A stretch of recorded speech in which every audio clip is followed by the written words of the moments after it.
Merci Madame la Présidente, mes chers collègues, Monsieur le Ministre. Lundi, c'était jour de vote.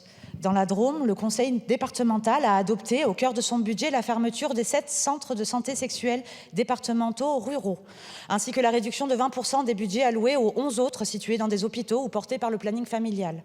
Ce sont des portes qui se ferment, un filet de sécurité qui craque pour des milliers de femmes, d'adolescentes et de familles, sur des territoires isolés et parfois enclavés. Le département, interpellé par des mobilisations massives de l'ordre des médecins, des professionnels de santé, du planning familial, mais également de plus de 500 personnes, dont tant de jeunes dans la petite sous-préfecture de Die, a répondu par l'argument de la rationalisation. Il faudrait alors nous expliquer la rationalité de ne plus financer l'accès à la contraception, à l'IVG, à la prévention contre les IST ou l'accompagnement des femmes victimes de violences. Les centres de santé sexuelle jouent un rôle essentiel.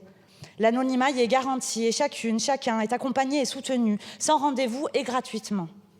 On y donne accès à la prévention, aux soins, on y délivre des moyens contraceptifs, on y répond aux questions, on accompagne lors de violences subies, en couple ou à la maison, à de l'écoute, à de la considération, sans jugement. Sans eux, à Die ou à Saint-Jean-en-Royans, il faudra prendre le bus pendant 1 heure, peut-être plus, pour pouvoir trouver un lieu équivalent. Avoir ce temps, cet argent pour le bus, espérer que nos parents ou des proches ne la prennent pas. La rationalité d'une économie de moins de 300 000 € par an sur un budget de plus de 800 millions d'euros, d'un département excédentaire et qui n'est même pas affecté par les coupes initialement envisagées par l'État. La logique, qui est celle de votre gouvernement également, que de couper les vivres aux actions de solidarité et de prévention et d'empêcher, de fait, l'application des heures d'éducation à la vie sexuelle et affective pour les élèves français. Tout cela, c'est également votre bilan. Ce vote n'est pas un choix rationnel ni logique, c'est un choix idéologique.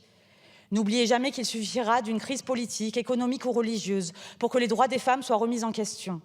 Ces droits ne sont jamais acquis, vous devrez rester vigilante votre vie durant, disait Simone de Beauvoir. C'est le moment pour nous toutes, dans la Drôme et dans la France entière demain, d'être vigilantes. Dans la Constitution, la liberté d'avorter est garantie sur le papier, mais pas son accès. Monsieur le ministre, que prévoit votre gouvernement pour en assurer l'accès, également en termes de budget alloué? Et que pouvons-nous faire quand une idéologie y fait obstacle pour assurer que toutes les femmes, également dans les zones rurales de ce pays, puissent se voir assurer leurs droits? Je vous remercie.